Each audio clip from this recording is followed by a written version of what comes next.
सीधा रुख करेंगे भोपाल की तरफ। तो भोपाल से हमारे संवाददाता प्रिंस गुप्ता हमारे साथ जुड़ चुके हैं। जी प्रिंस जी, आज क्या क्या खबरें सुर्खियों में रहने वाली हैं? जी, काफी खबरें हैं जो सुर्खियों में, और सबसे पहली और बड़ी खबर का जिक्र करूं तो मुख्यमंत्री डॉक्टर मोहन यादव की है। और वो दिल्ली में है आज। देर रात के पास दिल्ली से बुलावा आया तो आज वो दिल्ली निकल गए हैं, और दिल्ली जाकर वो निश्चित तौर पर संगठन के लोगों से बात करेंगे। उसके अलावा सरकार के लोगों से, मंत्रियों से मिलेंगे। और कहीं ना कहीं मध्य प्रदेश में ये कयास लगाए जा रहे हैं कि तीसरा मंत्रिमंडल विस्तार होना है, जिसमें रामनिवास रावत और कमलेश शाह को मंत्री बनाया जा सकता। रामनिवास रावत को, माफी चाहता हूँ, बनाया जा चुका है मंत्री, लेकिन कमलेश शाह को मंत्री बनाया जा सकता है। और निश्चित तौर पर इस पर काफी कुछ कहीं ना कहीं मंथन चल रहा है। उसी सलाह मशवरा को लेकर मुझे जहां तक जानकारी है सूत्रों के मुताबिक कि दिल्ली में चर्चा होगी, और संगठन में काफी कुछ फेरबदल भारतीय जनता पार्टी के होने हैं। मध्य प्रदेश में संगठन का नया रूप स्वरूप देखने को मिलेगा, तो स्वाभाविक है कि उस पर भी कुछ चर्चा होगी। उसके अलावा अगली खबर की ओर अगर मैं आपको ले चलूं तो आज मुहर्रम है। मुहर्रम को लेकर पूरी राजधानी भोपाल में काफी तैयारियां की गई है। बारात खासतौर से मुहर्रम जो निकलेंगे वो कहीं शाम को निकलेंगे, तो रूट प्लान में काफी कुछ बदलाव किए गए हैं।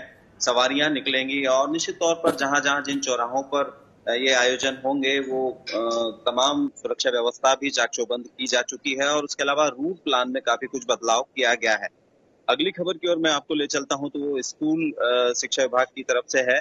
गुरु पूर्णिमा पर 21 और 22 जुलाई को गुरु पूर्णिमा महोत्सव मनाया जाएगा, जिसको लेकर काफी कुछ तैयारियां की गई है। शासकीय आदेश भी जारी कर दिया गया है, और इसका उद्देश्य है कि जो नई पीढ़ी है उसको गुरु शिष्य परंपरा से अवगत कराया जाए कि किस तरह से गुरु शिष्य परंपरा है, जो कि कहीं ना कहीं अब पाश्चात्य संस्कृति के चलते कहीं पिछड़ गई है। तो निश्चित तौर पर हमारे उस परंपरा को आगे बढ़ाने की एक कवायद भी इस आयोजन के जरिए पूरे मध्य प्रदेश में की जानी है।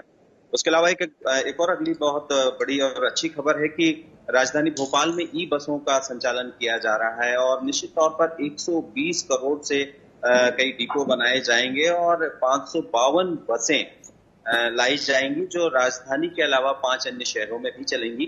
तो वातावरण और पर्यावरण को ध्यान में रखते हुए एक बड़ा फैसला राज्य सरकार का है, और निश्चित तौर पर कहीं ना कहीं नगर निगम ने इसको इम्प्लीमेंट करना शुरू कर दिया है। उसकी और निश्चित तौर पर कहीं ना कहीं आम जनता को भी फायदा होगा। अगली एक और खबर है जो कहीं ना कहीं आम जिंदगी से जुड़ी है, यानी कि सांची दूध के दाम आज से 2 रुपए बढ़े हुए लागू हो गए हैं। इससे पहले अमूल ने अपने दाम बढ़ाए थे, और उसके बाद आज से सांची ने अपने दाम लागू कर दिया है। निश्चित तौर पर कहीं ना कहीं आम जनता की जेब पर ये 2 रुपए भारी पड़ेंगे, क्योंकि निश्चित ही तौर पर तमाम तरह से आज महंगाई से दो चार होती जनता, कहीं सब्जियों के दाम से दो चार हो रही है, तो अब दूध के दाम भी बढ़ा दिए गए हैं। तो ये खबरें मुख्य थी, और खासतौर से एक आखिरी जो खबर है वो मैं आपको बताना चाहूंगा, वो है जी मौसम से जुड़ी हुई। मौसम लगातार करवट ले रहा है। कहीं ना कहीं मौसम बारिश हो रही है, तो कहीं कुछ गर्मी पड़ रही है, उमस से दो चार लोग हो रहे हैं। और 8 जिलों की अगर हम बात करें, 8 जिलों में लगभग आज बारिश होनी है, जिसमें 3 संभागों की मुख्य तौर पर बात करें, इंदौर, उज्जैन और भोपाल, यहाँ काफी बारिश होने की संभावना मौसम वैज्ञानिकों ने जताई। जी जी प्रिंस जी, तमाम जानकारियों के लिए आपका धन्यवाद।